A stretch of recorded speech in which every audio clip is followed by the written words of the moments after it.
Hey guys, today I met the mailman. Guess what? The Homestead box. Can you see this? The Homestead box is mine. Danny has opened the last 2 Homestead boxes.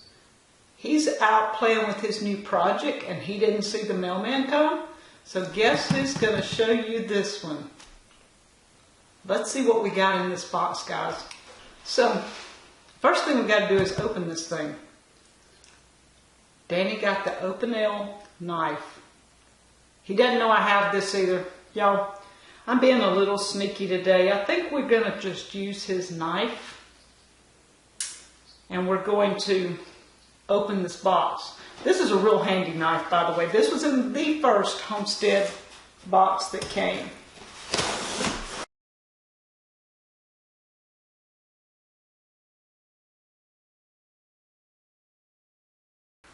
As always, the Homestead box has a list in the top. Let's see what we're... Oh, this one is mine, definitely. I chose well. I let him have the first 2, but this one, hey guys, this one's mine. It is called Fruitful Foraging. And if you've watched our channel at all, you know I'm a forager. I love foraging. So we have quite a variety, it looks like, here. And the directions on the back on some getting started with foraging and explains a little bit about each thing. Okay, what do we need to start with? Okay, let's just take what's at the beginning and I'm going to just briefly show you and we're going to go play. This is a L-E-S-C-H-E leash. I'm just looking at my notes here what it says. This is a leash garden digging tool. Okay. Let's see what this looks like. Yo, I don't have to go steal his tool from his greenhouse. This one's mine. It comes with a nice little sheath, and I think, yeah, you can put it on the side or whatever, tote it around. We'll see about that in a little bit. But this is sharp, and plus it has this for maybe kind of cutting into a root or something, but I'm confiscating this. This is mine. Danny's not seeing it. Okay, let's see. We have a book. Usually they always put a book of some sort. This is Hunt, Gather, and Cook, Finding the Forgotten Feast. Okay, it talks about rabbits, squirrels, even fish. Let's see what we're talking about. Fish there, different types of fish in that one. Making wine from elderberry, root beer syrup, black walnut ice cream, miscellaneous edible plants. And it's talking about your wild edibles. This is going to start my new series, probably, just saying, because I have been wanting to do this for a year, talking about foraging. And it's getting the time of the year that I am going to be foraging almost every day. So we're going to start doing some foraging. Okay, let's see. This is Blackstrap, the Daily Tube. It is a multifunctional face mask. Okay, let's see. We can get this off. I like the colors of this. This is a lady's color, y'all, right? And it's by Blackstrap. So let's see. Wow.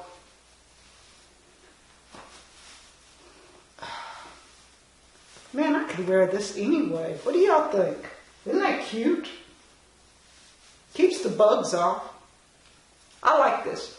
I think this will be a good, nice color for me. Fashionable.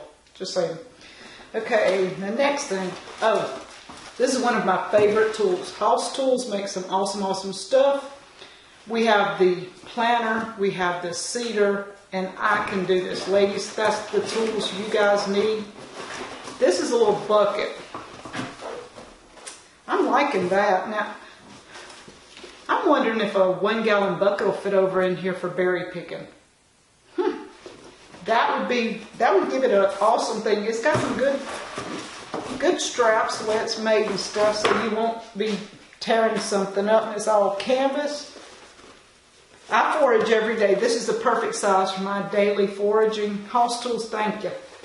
I like that. Okay. Silly Goats soap. Okay.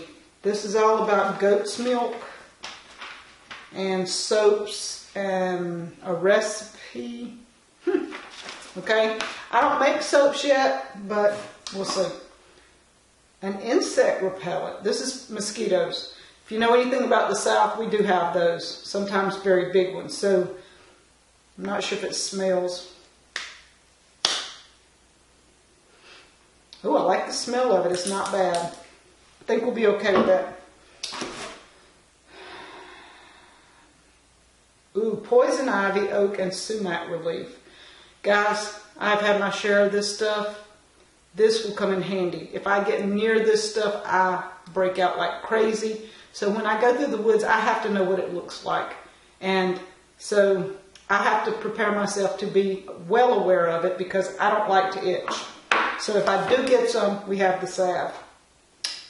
Comfrey and plantain leaf. This is an antibacterial, anti-inflammatory. I'm assuming this is for cuts or like you go under a bush, something like that, and it scratches. Any kind of inflamed areas where you get a bug bites, whatever. That's probably what that's for. I'm not reading the directions exactly. I thought I'd read directions, but nah. Okay. The next thing, y'all, I like this. House tool again. This is one of the ultimate berry picking. It has a strap. We'll hook that up. But guys, we have one of these. So now I have one. Danny has one. When we go to pick blueberries this year, we pick anywhere from 12 to 15, sometimes close to 20 gallons a day. This comes in handy. Having it here and it right here helps because you don't have to bend over and put it in something. You don't have to find a way to do your bucket. I love this. Thank you. House tools is going to be great. So let's go foraging. All right, guys. I've been playing around with this and I like it. This scarf is wonderful. There's many ways you can put it on, but I kind of like it this way. It's going to cover my ears. Plus, the hair can come back through here. It's just great. You can put it down on your neck. You can do all kinds of stuff to keep the wind off your neck or off your head. I'm really liking the scarf. So what I'm fixing to do is take you outside. We're going to take this. We got a belt. So go ahead and put this here. Okay, so that's there. The house tool thing. This is going to come in really handy, but so it has some form, an ice cream bucket. That makes it stand up better. And because I pick up lots and lots and lots of stuff when I'm outside, I have these little containers. Really, mosquitoes right now, not a problem. I don't have poison yet. And I don't have any bug bites yet. And it's kind of cool outside, so I don't think I'm going to. This book, really good. We have here at our place some dandelions.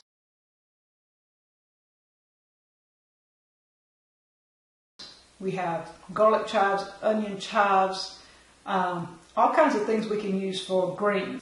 One of the, probably one of the most prominent in this area is poke salad. Now, I'm not big on eating poke salad, but it's here if I need it, okay?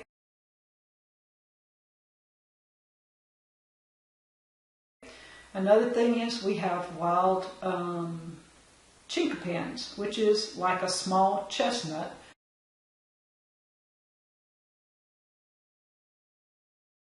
We have plenty of acorns, and we also have a hickory nut tree. We have pecan trees, but they're not producing yet. Then we have berries. We have in our yard that I forage for, we have mulberries, strawberries, blueberries, raspberries, but we also have some tame blackberries. We have some wild blackberries in the fields and in the woods. We have dewberries.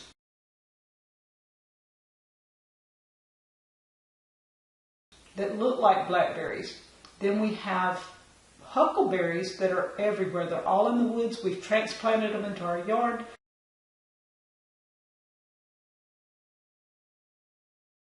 So that's why I carry all these extra things when I go hunting. I don't want to have them all in one. I've tried that, and then you have to come in and separate each one. Okay, herbs. I have an herb garden, but we also have herbs all in these woods. These woods are full of any kind of medicinal plant that I would need. Your area is full of plants that you would need in the woods.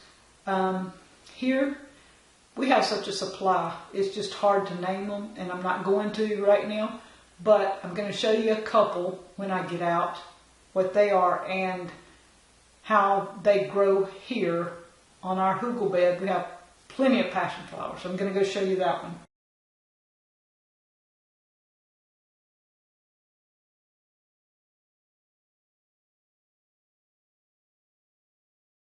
Fruit trees is another thing. On our homestead, when I go out to forage, it's pears, peaches, plums, apples, figs. We have all these trees, plus the apricots, the muscadines, the scuppernons, and we even have a pomegranate tree, but it's only about yay tall. So in the near future, a couple of years from now, maybe I will have a pomegranate. So lots of times foraging comes in different ways. Here we forage because our whole landscape is turned into an edible landscape. Almost anything we put in our landscape is going to be edible or medicinal.